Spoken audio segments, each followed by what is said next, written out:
ಹೊಸ ವರ್ಷ ಜನವರಿಯಿಂದ 500 ರೂಪಾಯಿಗೆ ಸಿಗುತ್ತೆ ಗ್ಯಾಸ್ ಸಿಲಿಂಡರ್. ಈ ರೀತಿ ಮಾಡಿ ಪಡೆದುಕೊಳ್ಳಿ. ಇಲ್ಲಿದೆ ಇದರ ಕಂಪ್ಲೀಟ್ ಮಾಹಿತಿ. ನೀವು ಚಾನಲ್ಗೆ ಹೊಸಬರಾಗಿದ್ದರೆ ಸಬ್ಸ್ಕ್ರೈಬ್ ಆಗಿ ಮತ್ತು ವಿಡಿಯೋ ಇಷ್ಟ ಆದರೆ ಲೈಕ್ ಮಾಡಿ. ಕೇಂದ್ರ ಸರ್ಕಾರದ ಪ್ರಧಾನಮಂತ್ರಿ ಉಜ್ವಲ ಯೋಜನೆ ಅಡಿಯಲ್ಲಿ ಬಡವರಿಗಾಗಿ ಉಚಿತ ಸಿಲಿಂಡರ್ ನೀಡಲಾಗುತ್ತದೆ. ಒಂದು ಸಿಲಿಂಡರ್, ಒಂದು ಗ್ಯಾಸ್ ಸ್ಟೋವ್, ಒಂದು ರೆಗ್ಯುಲೇಟರ್ ಸಹ ಉಚಿತವಾಗಿ ನೀಡಲಾಗಿದೆ. ಇದರ ಜೊತೆ ಗ್ಯಾಸ್ ಖಾಲಿಯಾದ ನಂತರ ಪಡೆಯುವ ಸಿಲಿಂಡರ್ಗೆ ಸಬ್ಸಿಡಿ ಸಹ ನೀಡಲಾಗುತ್ತದೆ. ಇದುವರೆಗೆ ಫಲಾನುಭವಿಗಳಿಗೆ 200 ರೂಪಾಯಿ ಸಬ್ಸಿಡಿ ನೀಡಲಾಗುತ್ತಿತ್ತು. ಇನ್ನು ಮುಂದೆ 400 ರೂಪಾಯಿ ಸಬ್ಸಿಡಿ ಸಿಗಲಿದೆ.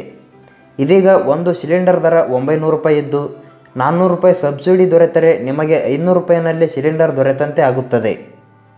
ಈ ರೀತಿ 500 ರೂಪಾಯಿಗೆ ಸಿಲಿಂಡರ್ ಪಡೆದುಕೊಳ್ಳಬೇಕು ಎಂದಾದರೆ ನೀವು ಈಗ ನಾವು ಹೇಳುವ ಕೆಲಸ ಮಾಡಿಸಬೇಕು. ಇಲ್ಲವಾಗಿದ್ದಲ್ಲಿ ನಿಮಗೆ ಸಬ್ಸಿಡಿ ಸಿಗುವುದಿಲ್ಲ. ಈ ಕೆಲಸವನ್ನು ನೀವು ಈ ತಿಂಗಳ ಅಂತ್ಯದೊಳಗೆ ಮಾಡಿಸಿಕೊಳ್ಳುವುದು ಅನಿವಾರ್ಯವಾಗಿದೆ. ಮೊದಲನೆಯದಾಗಿ KYC ಮಾಡಿಸಿಕೊಳ್ಳಿ. ನೀವು ಯಾವ ಸಿಲಿಂಡರ್ ಏಜೆನ್ಸಿಯಿಂದ ಕನೆಕ್ಷನ್ ಪಡೆದುಕೊಂಡಿದ್ದೀರೋ ಅಲ್ಲಿಗೆ ತೆರಳಿ ನೀವು KYC ಮಾಡಿಸಬೇಕಾಗುತ್ತದೆ. ಯಾರು ಈ ತಿಂಗಳ ಅಂತ್ಯದೊಳಗೆ KYC ಮಾಡಿಕೊಳ್ಳುತ್ತಾರೆ ಅಂಥವರಿಗೆ ಮಾತ್ರ ಜನವರಿಯಿಂದ ಸಬ್ಸಿಡಿ ದೊರೆಯುತ್ತದೆ. ಇಲ್ಲವಾದಲ್ಲಿ ನೀವು ಪೂರ್ಣ ಪ್ರಮಾಣದ ಹಣ ಪಾವತಿ ಮಾಡಬೇಕಾಗುತ್ತದೆ.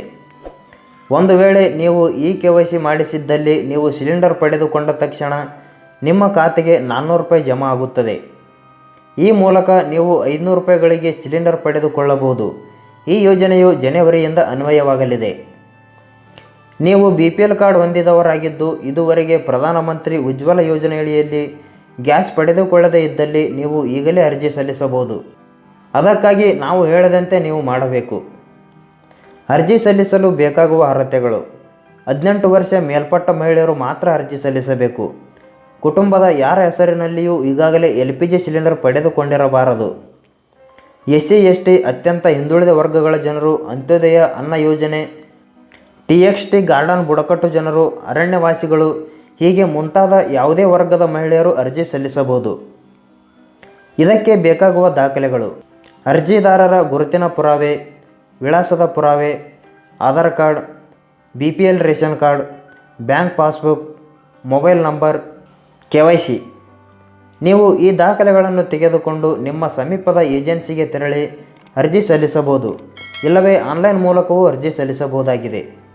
ಈ ಮಾಹಿತಿ ನಿಮಗೆ ಏನೆನಿಸುತ್ತದೆ ಕಾಮೆಂಟ್ ಮಾಡಿ ಮತ್ತು ವಿಡಿಯೋ ಇಷ್ಟ ಆದರೆ ಲೈಕ್ ಮಾಡಿ.